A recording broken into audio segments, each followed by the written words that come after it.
चलो भाई, good evening बच्चा पार्टी। कैसे हैं मेरी लवली सेना? बहुत जल्दी से तैयार हो गए आप लोग और पढ़ने के लिए बैठ जाइए।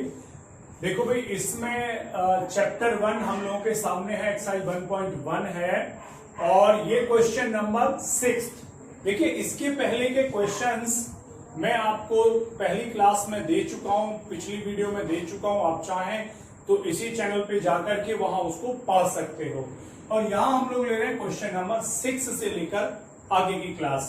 तो इसमें क्वेश्चन 6 में गिवन है बेटा, so that the relation R in the set 1 2 3 given by r is equals to 1 2 and 2 1। मतलब इसकी डेफिनेशन और इसकी पूरी कैलकुलेशन उसने रिलेशन की खुद ही दे रखी है, आपको कोई कंडीशन नहीं दी। उसने कहा कि रिलेशन ये है, बस उसने कहा इज सिमेट्रिक, यानी ये जो रिलेशन होगा वो सिमेट्रिक होगा, but neither reflexive nor transitive. ना ये रिफ्लेक्सिव होगा ना ट्रांजिटिव होगा, बट सिमेट्रिक होगा। ये टेस्टिंग कर दो। तो देखिए, बहुत ही सिंपल सा है आप लोगों के लिए क्वेश्चन। आपको कुछ नहीं करना, कोई कंडीशन फॉलो नहीं करनी, बस इतना देखना है कि भाई रिफ्लेक्सिव, सिमेट्रिक और ट्रांजिटिव में क्या होता है, उसको फोकस करना है। तो आप सबसे पहले देखेंगे रिफ्लेक्सिव के लिए कि भाई रिफ्लेक्सिव में क्या होता है। तो रिफ्लेक्सिव के लिए क्या होता है स्टूडेंट्स, कि कोई भी if A belongs to set A, यानी कोई एलिमेंट उस गिवन सेट से बिलोंग करता है, तो A comma A must belongs to relation, must belong to that relation for all the elements of that set. यानी उस सेट के जो सेट भी गिवन हो, यहां तो आपको 1 2 3 दे रखा है, उस सेट के हर एलिमेंट के लिए ए कॉमा यानी खुद से रिलेट करता हुआ दिखना जरूरी है। बट देखो, इसमें कौन कौन एलिमेंट्स हैं? इसमें है 1 2 और 3। बट यहां उसने क्या दिया, 1 2 और 2 1, यानी एक भी एलिमेंट के लिए ये वाली कंडीशन गिवन ही नहीं है बेटा। तो क्या लिखेंगे हम लोग? हम लिखेंगे because element 1 is in set A. In set ए ना लिखो तो पूरा लिख दो 1 2 और 3, यानी एलिमेंट 1 तो है सेट में, बट 1 1 इस रिलेशन में नहीं है। कौन से रिलेशन में नहीं है? इस रिलेशन में नहीं है। कौन नहीं है? 1 1। तो therefore R is not reflexive, यानी ये जो रिलेशन है वो रिफ्लेक्सिव नहीं है। तो रिफ्लेक्सिव तो नहीं हुआ। दूसरा पॉइंट चेक करते हैं हम लोग, सिमेट्रिक बेटा। अच्छा, सिमेट्रिक के लिए क्या होता है सिचुएशन? वही आप जानते हो कि भाई if a comma b belongs to r, तो it implies that b comma a also belongs to r for all those elements which are given in that set। मतलब सीधी बात है, अगर कोई सेट, जैसे आपने देखा कोई भी ordered pair a comma b अगर उस रिलेशन में है तो उसका इनवर्स वहां होना जरूरी है। तो चेक करते हैं यार, यहां देखो 1 2 दे रखा है तो उसका इनवर्स 2 1 भी गिवन है। तो आप लिखोगे 1 2 belongs to r, it implies कि 2 1 also belongs to r, यानी इसकी सिमेट्री की कंडीशन फुलफिल कर रहा है। तो therefore r is symmetric, sorry r is symmetric, यानी सिमेट्रिक तो डन है जी। अब केस थर्ड आता है। केस थर्ड क्या है? ट्रांजिटिविटी टेस्ट करने का। ट्रांजिटिव टेस्ट कर लेते हैं ट्रांजिटिव। और ट्रांजिटिव की सिचुएशन क्या है बेटा? ट्रांजिटिव में होता है कि if a comma b belongs to r and b comma c also belongs to r, तो it implies that a comma c must belong to r for all such elements. तो हम क्या देख रहे हैं कि भाई ए बी और बी सी अगर वहां हैं तो ए सी का होना जरूरी है। और ए बी और बी सी में बहुत अच्छे से इसकी इंट्रोडक्शन की क्लास में आपको समझा चुका हूं कि ए बी और बी सी का क्या मीनिंग है। प्लीज वहां जाकर के आप चेक कर लें। तो आते हैं यहां पर, उसने देखो ये ए बी अगर हम कंसीडर करते हैं ए बी, तो डेफिनेटली ये रहा B C. A B and B C तो है, तो कौन चाहिए था? ए सी, यानी 1 1, जो कि नहीं है। तो आप क्या लिखने वाले हो? आप लिखेंगे बिकॉज 1 2 रिलेशन में है और 2 1 भी है। मतलब समझो बेटा, ये ए बी है तो ए बी, अब बी देखो ये बी सी बी है, तो क्या चाहिए, ए सी का होना जरूरी था, 1,1 का होना जरूरी था। तो आप लिखेंगे but 1,1 does not given in relation, therefore it is not transitive, यानी ये ट्रांजिटिव नहीं है। तो उसने जो बोला था कि टेस्ट कर दो कि ये सिमेट्रिक है लेकिन ना रिफ्लेक्सिव ना ट्रांजिटिव, तो बिल्कुल सही बात है। आप फाइनली लिखेंगे hence R is symmetric but neither reflexive nor transitive, मतलब उनमें से ये कुछ भी नहीं है। ठीक है, ओके बेटा, तो नोट करने के लिए वीडियो को जरूर पॉज कर लेना और चलते हैं अब हम नेक्स्ट क्वेश्चन की तरफ।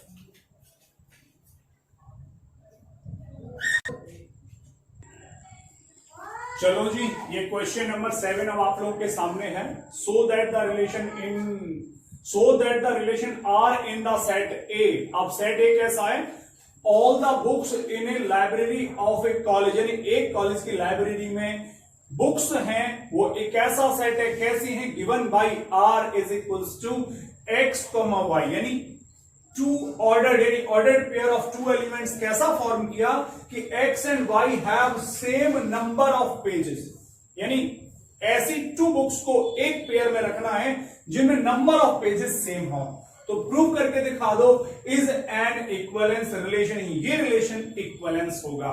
तो बेटा मैंने आप लोगों को समझाया था कि इक्विवेलेंस रिलेशन होने के लिए उस रिलेशन में तीनों क्वालिटीज कंप्लीट होनी चाहिए। क्या, वो रिफ्लेक्सिव भी होना चाहिए, वो सिमेट्रिक भी होना चाहिए और वो ट्रांजिटिव भी होना चाहिए। अगर कोई रिलेशन इन तीनों कंडीशन को फुलफिल करता है then we can say that is an equivalence relation.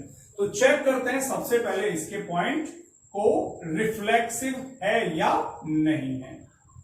तो रिफ्लेक्सिव के लिए अच्छा आ जाइए, मैं सीधे सीधे लिखूंगा x comma x belongs to r। Sir ऐसा कैसे पॉसिबल है, ऐसा इसलिए पॉसिबल है बिकॉज अ बुक,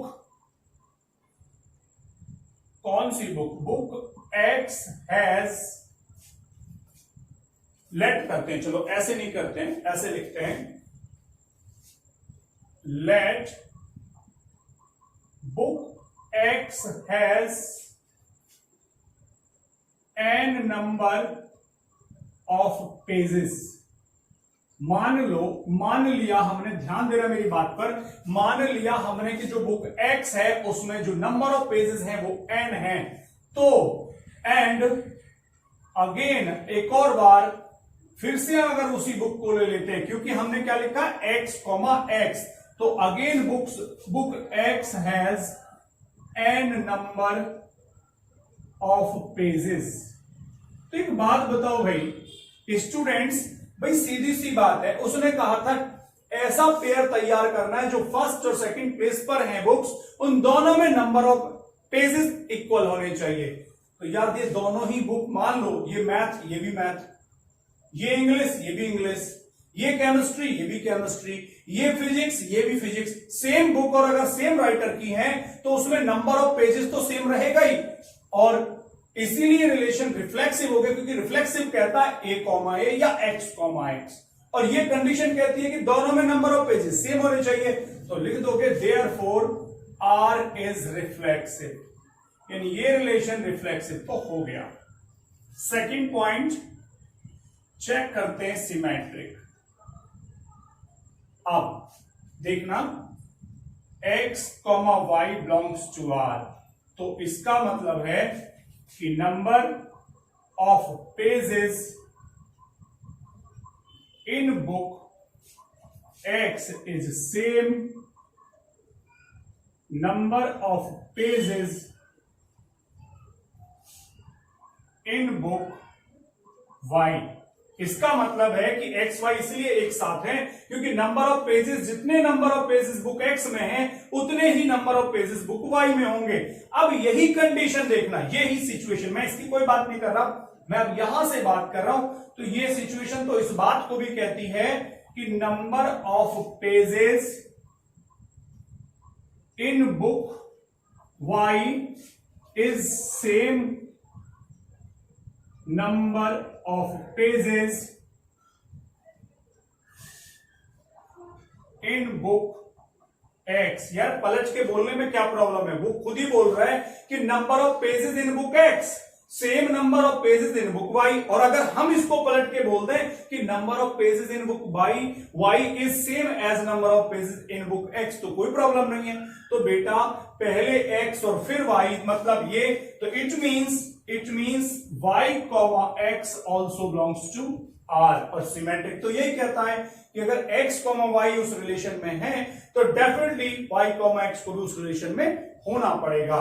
तो देयरफॉर R इज सिमेट्रिक, यानी ये रिलेशन सिमेट्रिक भी हो गया।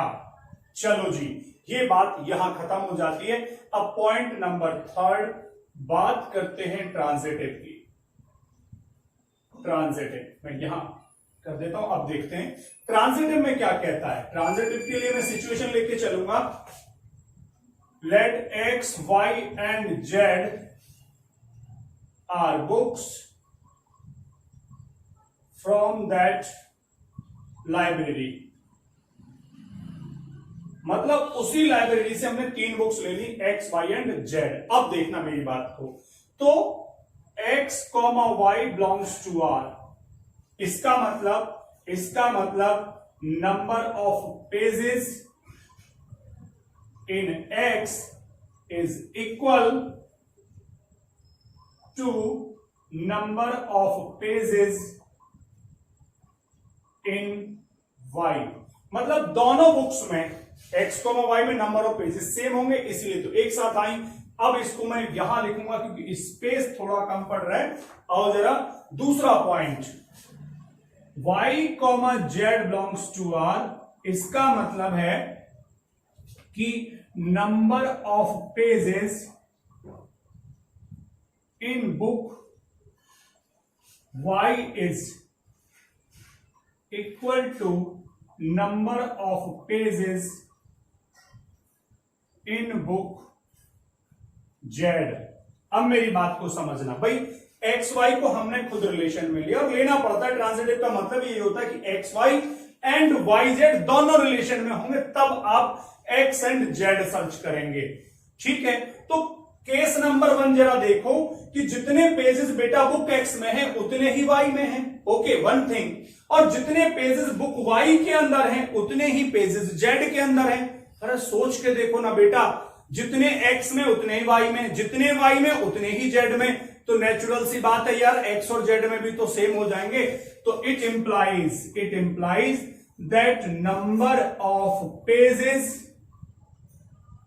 इन book X is equal to number of pages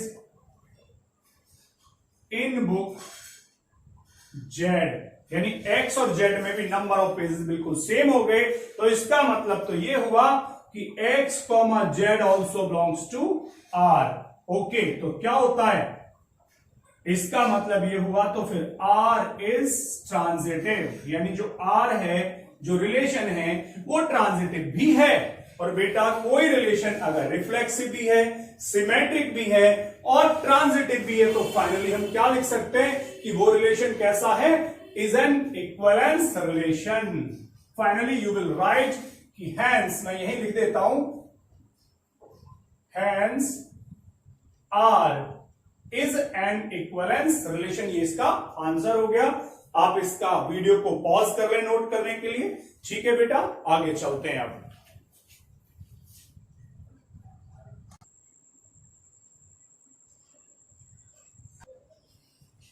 चलो भाई बच्चों, क्वेश्चन नंबर 8 ले लेते हैं। अभी ये कहता है, इसको थोड़ा सा पढ़ते हैं क्वेश्चन को।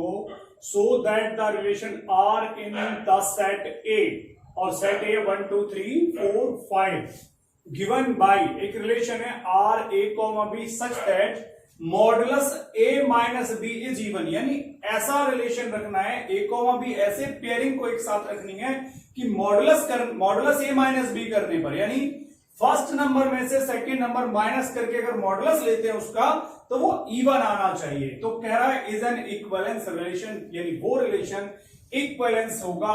और फिर कहता है so that all the elements, यानी इसका सेकंड पार्ट शुरू हो जाता है, आगे कहता है so that all the elements of 1 3 5, यानी एक सेट अलग बनाया 1 3 5 are related to each other, related यानी सिर्फ आपस में एक दूसरे को रिलेट करेंगे। इस रिलेशन को फॉलो करने में केवल 1 3 5 एक दूसरे से रिलेट करेंगे और 2,4 एक दूसरे से करेंगे। तीसरी बात एक और कहता है बट नो एलिमेंट ऑफ 1 3 5, यानी इस सेट का कोई element is related to any element of 2,4। तो मतलब वही हुआ कि 1 3 5 सिर्फ आपस में रिलेट करेंगे और 2 4 आपस में करेंगे, ये एक दूसरे से बिल्कुल भी रिलेट नहीं करेंगे इस रिलेशन को फुलफिल करते हुए। चलिए, तो इसका पार्ट 1 हम लोग इक्विवेलेंस पे अगर जाते हैं तो सबसे पहले वही कहानी, पहले टेस्ट करेंगे रिफ्लेक्सिव, फिर सिमेट्रिक और फिर ट्रांजिटिव। तो पहले हम लोग इसका रिफ्लेक्सिव टेस्ट लेंगे और रिफ्लेक्सिव के लिए कहानी वही करेंगे। अच्छा, इसको मैं अब की बार नंबर के बिना यूज करके दिखाता हूं आपको। ये चेक करते हैं हम लोग, लेट कोई एक element x belongs to set A, मतलब x कोई भी एलिमेंट है, कोई भी मतलब वो 1 2 3 4 या 5 कोई सा भी हो सकता है। तो मैंने लिखा let x belongs to set A, right. अब इसका मतलब आप लिखेंगे and modulus x minus x is, क्या बचेगा आप बताओ, modulus x minus x is equals to 0। तो ये कैसा है, विच इज इवन। उसने यही तो कहा है कि जो ऑर्डर्ड पेयर होगा उसमें फर्स्ट में से सेकंड माइनस करके मॉडुलस करने पर रिजल्ट इवन बचना चाहिए। तो बेटा मैंने x माइनस x लिखा, रिजल्ट 0 आया जो कि इवन है। तो इससे पता क्या चलता है कि x, x belongs to that relation, right. तो आप लिख दोगे R इज रिफ्लेक्सिव। चलिए, रिफ्लेक्सिव हो गया। दूसरा पॉइंट सिमेट्रिक के लिए। अच्छा, सिमेट्रिक के लिए फिर मैं करूंगा let x and y belongs to set A. x और y दो ऐसे एलिमेंट्स हैं। अब इस पर थोड़ा ध्यान देने की बात है, ये कोई भी दो नहीं हो सकते, ये तो हम बाद में टेस्ट करेंगे। ये 1 3 5 में से कोई 2 हो सकते हैं या 2 और 4 ये 2 हो सकते हैं, बस वही फुलफिल करेंगे। तो let x and y belongs to set A, okay, और x, y belongs to set relation. तो इसका मतलब हुआ कि modulus x minus Y is 2m। Sir कैसे पता? भाई कोई ऑर्डर्ड पेयर जो कि रिलेशन में है तो उसका मतलब यही तो है कि उसके नेगेटिव का मॉडुलस यानी उसके डिफरेंस का मॉडुलस करने पर इवन बचेगा। इवन m क्या है, 2m क्या है, इवन नंबर है। आप लिख सकते हो where m is a natural number, या इंटीजर भी लिख सकते हो। केवल इवन बोला है ना, तो नेचुरल लिखो वैसे तो, क्यों? क्योंकि पॉजिटिव ही बचने वाला मॉडुलस के बाद। तो ठीक है, अब ये क्या रिजल्ट देता है बेटा, एक बात बताओ, अगर मॉडुलस x माइनस वाई का रिजल्ट 2m है तो definitely modulus y minus x का रिजल्ट भी 2m ही होगा।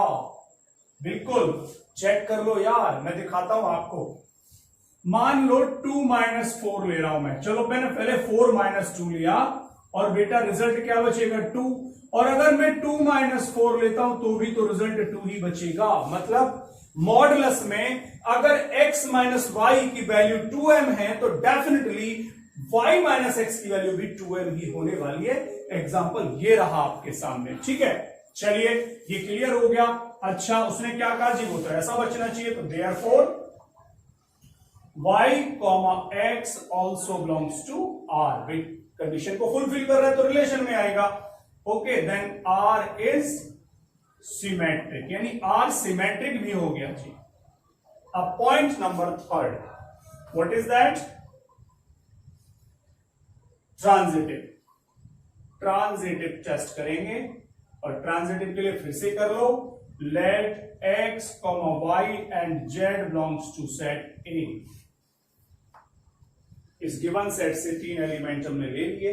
अब 3 एलिमेंट लोगे तो 1 3 5 ही आएंगे, 2 4 नहीं आ सकते उस केस में, क्योंकि 3 एलिमेंट्स भी है। ठीक है। हाँ, अगर रिपीट करके ले लें x y z को, अगर रिपीट करके लेते हैं आपस में से किन्हीं 2 को, तो 2 4 भी फुलफिल हो गए। बच्चों के माइंड में कंफ्यूजन बन जाएगा कि सर 2 और 4 तो सिर्फ 2 ही हैं, फिर ये 3 कैसे हो गए। हो सकता है 2 2 4 यूज किया हो या 2 4 4 यूज किया हो, तो ये दोनों कंडीशंस को भी आप ले सकते हो। अच्छा, इसमें फिर बात वही कि x, y belongs to R। इसका मतलब है कि मॉडुलस x माइनस y का वैल्यू इवन है। और दूसरा ले लो कि y, z also belongs to R, तो इसका मतलब है मॉडुलस y माइनस z का वैल्यू 2n हो जाएगा। भाई अगर ऑर्डर्ड पेयर इस रिलेशन में है तो सिर्फ तभी आएगा जब उनके डिफरेंस का मॉडुलस इवन आएगा। तो ये x माइनस वाई का मॉडुलस मैंने 2m ले लिया और y माइनस z का मॉडुलस को मैंने 2n ले लिया। अब इससे हम लोग आगे अच्छा काम करेंगे, ध्यान देना मेरी बात पे। यहां क्या करेंगे, इन दोनों को, यानी आप क्या कर रहे हैं मैं बता रहा हूं, हम क्या करेंगे, मॉडुलस x माइनस वाई को प्लस कर दो मॉडुलस y माइनस जेड से, तो दैट इज, या मॉडुलस को छोड़ो, मॉडुलस को भी छोड़ देते हैं हम लोग, तो हम सीधा सीधा क्या कर सकते हैं, हम कर सकते हैं कि जी x minus Y plus Y minus Z का वैल्यू, आप कहोगे सर आपने तो मॉडुलस हटा दिया, तो कोई बात नहीं है, ये हो जाएगा plus minus 2m plus minus 2n, this way. अगर आप इसे ऐड करोगे तो you will get x minus Y and here plus minus 2 common m plus n, right. और modulus x minus Y that will be 2m plus n। और बेटा ये भी डेफिनेटली पता लग रहा है दिस इज ऑल्सो इवन, तो you will write which is also even. तो देयरफॉर x माइनस जेड बचने वाला था, गलत कर दिया, y से y cancel, x minus Z, this is x minus Z, x comma Z also belongs to r, तो देयरफॉर r इज क्या, ट्रांजिटिव, यानी r ट्रांजिटिव भी हो गया। और बच्चे अगर कोई रिलेशन रिफ्लेक्सिव भी है, सिमेट्रिक भी और ट्रांजिटिव भी है, तो आप क्या कहेंगे, आप कहेंगे R is an equivalence relation. बिल्कुल आप इसको ये लिख देंगे लास्ट में लिख देंगे R is an equivalence relation. एक पॉइंट इसका फिनिश हो जाता है। तो पहले तो आप वीडियो को पॉज करके इसको नोट कर लेना या स्क्रीनशॉट लेना, और अब इसके मैं नेक्स्ट पार्ट को कैलकुलेट करके दिखाता हूं आपको। देखिए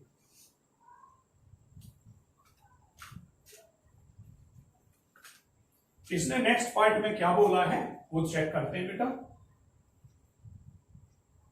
इसने बोला था बेटा कि ये भी दिखाओ कि 1 3 5 सिर्फ आपस में कनेक्ट करेंगे, तो इसका मतलब क्या हुआ, देखो मेरी बात को, 1 3 एंड 5 मॉड, उसने कहा था ऐसा पेयरिंग करो कि a माइनस बी। तो एक बात बताओ, देखना मेरी बात को, जो कंडीशन है, अगर मैं इनको इससे कनेक्ट कर दूं, 1,2 में अगर कर भी दूं, तो जरा सोचो 1 माइनस 2 करूंगा तो रिजल्ट में 1 बचने वाला है, या मान लो मैं अगर 1 को 4 से कनेक्ट कर दूं तो 1 माइनस 4 कितना बचेगा, that is 3, and which is not even, जो कि कैसा नहीं होगा, विच इज नॉट इवन, ये इवन नहीं होगा। ठीक है, तो समझने की बात है ये कि आप 1 3 5 को ही आपस में कर सकते हो। तो देखिए जरा मैं आपको दिखा दूं इसको, तो ये तो नहीं करने की बात थी।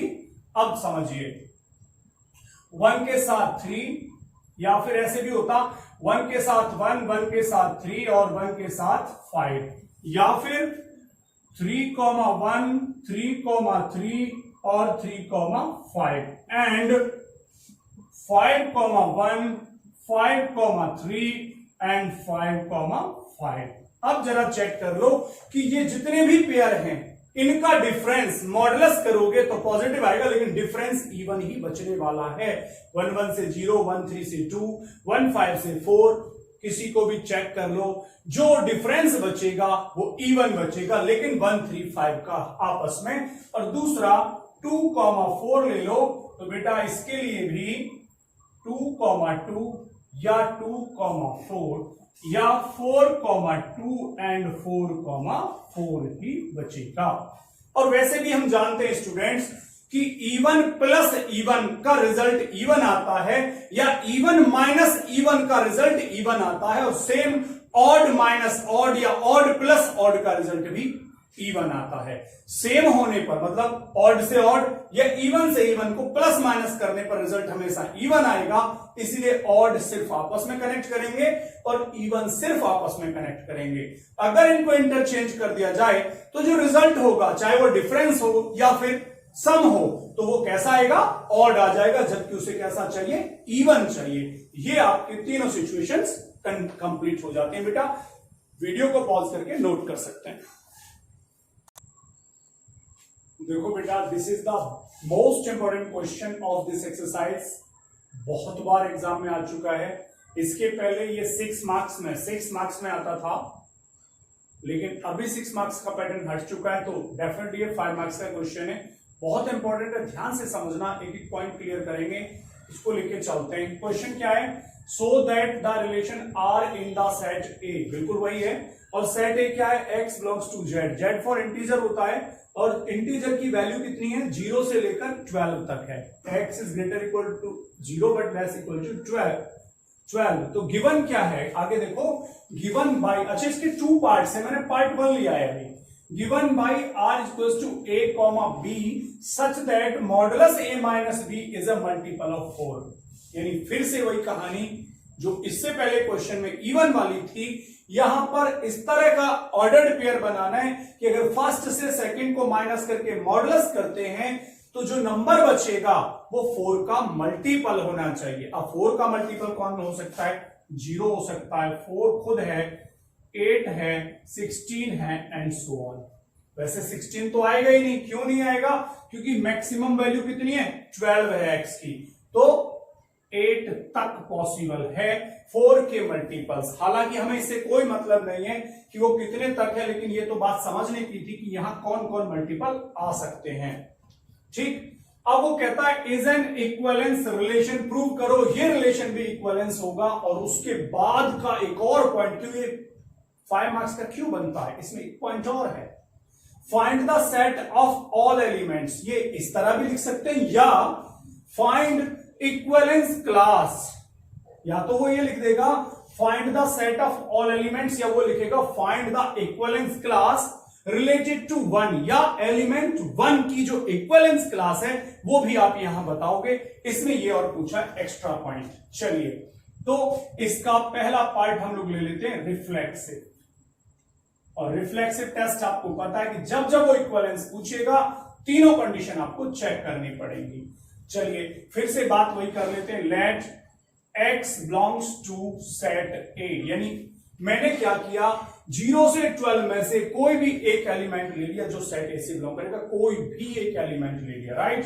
अच्छा, इसके बाद हम देखेंगे modulus x minus x equals to 0। क्यों, क्योंकि हमें मालूम है रिफ्लेक्सिव के लिए हमें x, x टेस्टिंग करनी पड़ेगी, ये वाली। तो ये तभी बिलोंग करेगा इस रिलेशन से जब वो इस कंडीशन को फुलफिल कर देगा, क्या कि फर्स्ट में से सेकंड को माइनस करने पर जो नंबर बचेगा वो 4 का मल्टीपल बचना चाहिए। तो हमने क्या किया बेटा, ये वाली सिचुएशन को थिंक किया कि भाई x, x होना चाहिए रिफ्लेक्सिव में, तो हमने लिया और देखा रिजल्ट बचा 0। और ये कैसा है, yes which is multiple of 4, बिल्कुल ये 4 का मल्टीपल है। तो therefore x, x belongs to r, इसका मतलब ये x, x इस रिलेशन में डेफिनेटली होंगे। और आप क्या लिख देंगे, हेंस r इज रिफ्लेक्सिव, ये रिलेशन रिफ्लेक्सिव हुआ। ये बात आप नोट कर देंगे बेटे। चलिए नेक्स्ट के लिए, इसका सेकंड पॉइंट जो कि टेस्ट करेगा सिमेट्रिक को। सिमेट्रिक में कहानी वही, let X and Y belongs to set A. अब की बार हमने इस सेट से 2 एलिमेंट सेलेक्ट कर लिए।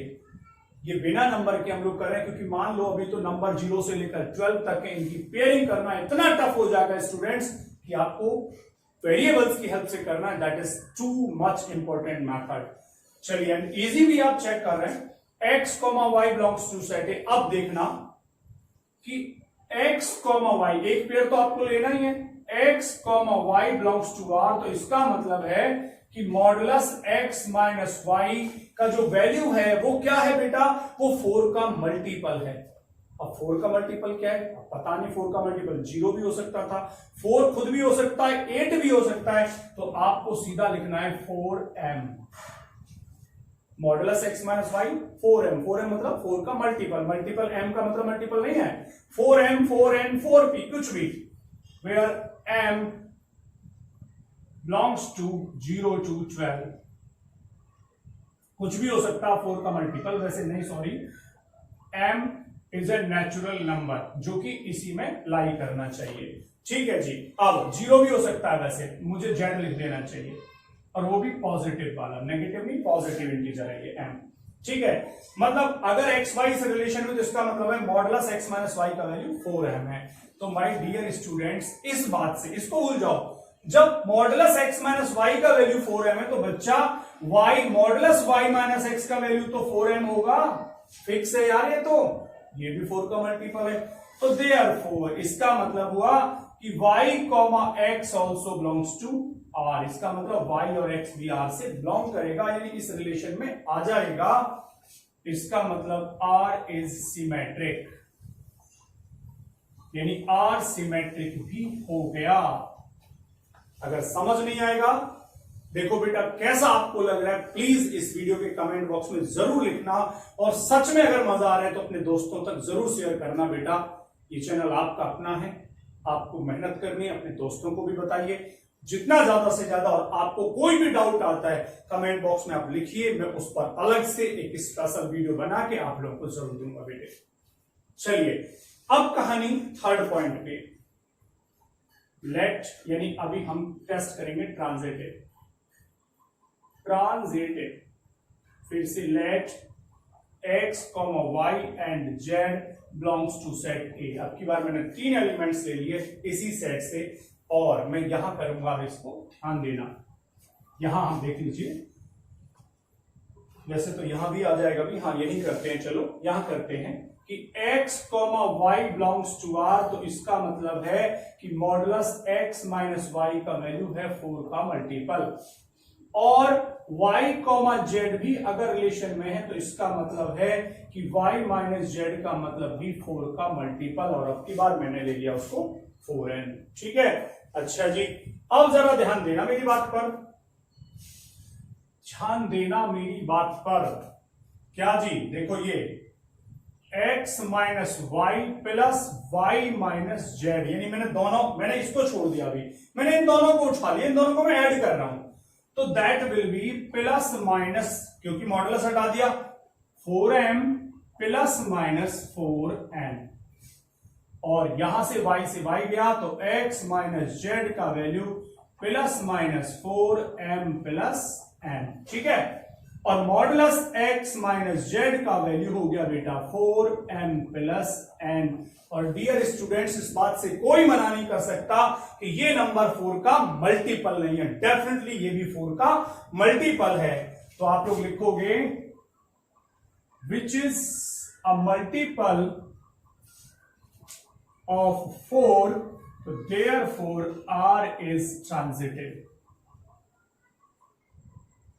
और लास्ट में hence r is an equivalence relation. ये बात तो बिल्कुल प्रूव हो गई बेटा, लेकिन अब आते हैं इसके नेक्स्ट पार्ट पर। नेक्स्ट में क्या बोला था, उसने कहा था find the set of all elements या इक्विवेलेंस क्लास ऑफ एलिमेंट 1।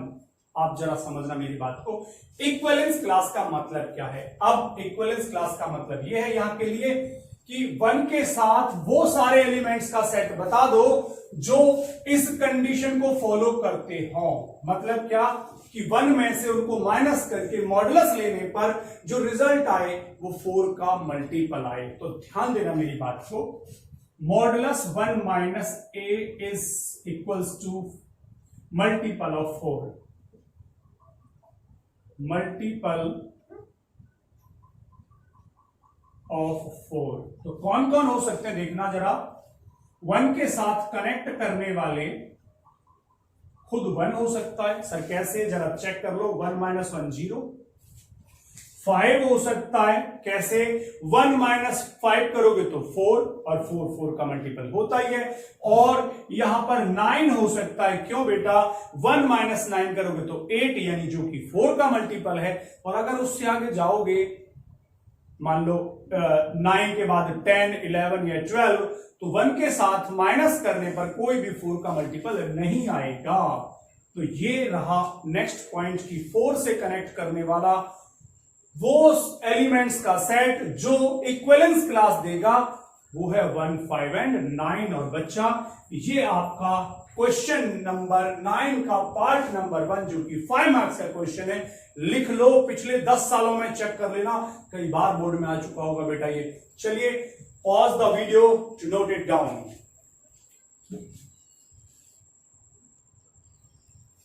चलो बच्चे, इसका पार्ट 2 बहुत आसान है ये तो। खैर अभी भी सेट वही है, रिलेशन की डेफिनेशन बदल दी। अब की बार ऐसा आप पेयरिंग करना है जब दोनों एलिमेंट्स एक दूसरे के इक्वल हो। प्रूव वही करना है कि ये रिलेशन भी इक्विवेलेंस रिलेशन होगा, और इसमें भी set of elements related to element 1 select करने हैं हमें। यानी फिर से वही सब कुछ है, बस ये कंडीशन बदल गई है। उसमें मॉडुलस a माइनस बी 4 का मल्टीपल था, और इसमें a और b आपस में इक्वल वाले हैं, उनको लेके चलना है। तो चलिए पहला पॉइंट रिफ्लेक्सिव, फिर वही लेट कर लो x belongs to set A, यानी इसमें से कोई एक एलिमेंट यहां से हमने ले लिया।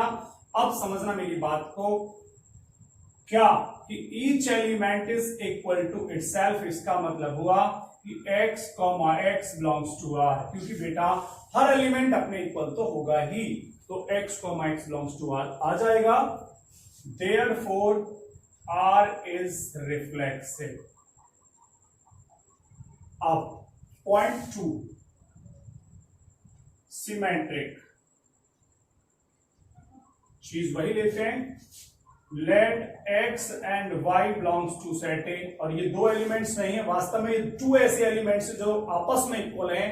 तो यार एक तो ऐसा पॉसिबल ही नहीं है कि 2 अलग अलग एलिमेंट्स जो आपस में इक्वल हो, बट हमें सिमेट्रिक के लिए ऐसा सोचना पड़ता है। ओके, और अगर x y इस रिलेशन में है तो इसका मतलब है कि x y के इक्वल है, क्योंकि वही ऑर्डर्ड पेयर रिलेशन में आ सकता है जो आपस में इक्वल हो। तो बेटा अब यहां आ जाओ, जब x y के इक्वल है तो इसका मतलब y भी तो x के इक्वल हुआ। अगर हां तो y, x also belong to this relation and therefore r is symmetric। ठीक है जी, बिल्कुल। अब केस थर्ड आ जाता है ट्रांजिटिव। ट्रांजिटिव में फिर ले लो आप, let x, y and z belongs to that set A. अब की बार 3 एलिमेंट्स चेक करो कि x, y अगर रिलेशन में है, अगर x, y belongs to r है, तो इसका मतलब x is equals to y, and y, z भी अगर इस रिलेशन में, तो इसका मतलब y is equals to z, क्योंकि वही ऑर्डर्ड पेयर हो सकता है जिसके दोनों एलिमेंट्स एक दूसरे के इक्वल हों। तो बेटा अगर इसे 1 लिखो और इसको 2, तो बाई फर्स्ट एंड सेकेंड, क्या बाई फर्स्ट एंड सेकेंड, जरा ध्यान दो कि बेटा अगर x y के इक्वल है और y z के इक्वल है, तो यार x और z भी तो इक्वल हैं। x is equals to z, इसका मतलब हुआ कि x, z भी इस रिलेशन से है। Therefore r is transitive। चलिए फाइनली आपको लिखना होगा hence r is an equivalence relation। Okay, ये बात तो आपकी खत्म। अब बात आती है कि हमें वो एलिमेंट्स का सेट लाना है जो 1 से रिलेट करेगा, और 1 से क्या करना चाहिए, उसने कहा है कि ऐसा पेयरिंग हो जो खुद के ही इक्वल हो। तो बेटा आप समझ पा रहे हो कि इसके साथ तो सिर्फ 1 आएगा, क्योंकि 1 ही सिर्फ 1 के इक्वल हो सकता है, दूसरा एलिमेंट इसके इक्वल कभी भी नहीं हो सकता। ठीक है जी, चलिए pause the video to note it down बेटा।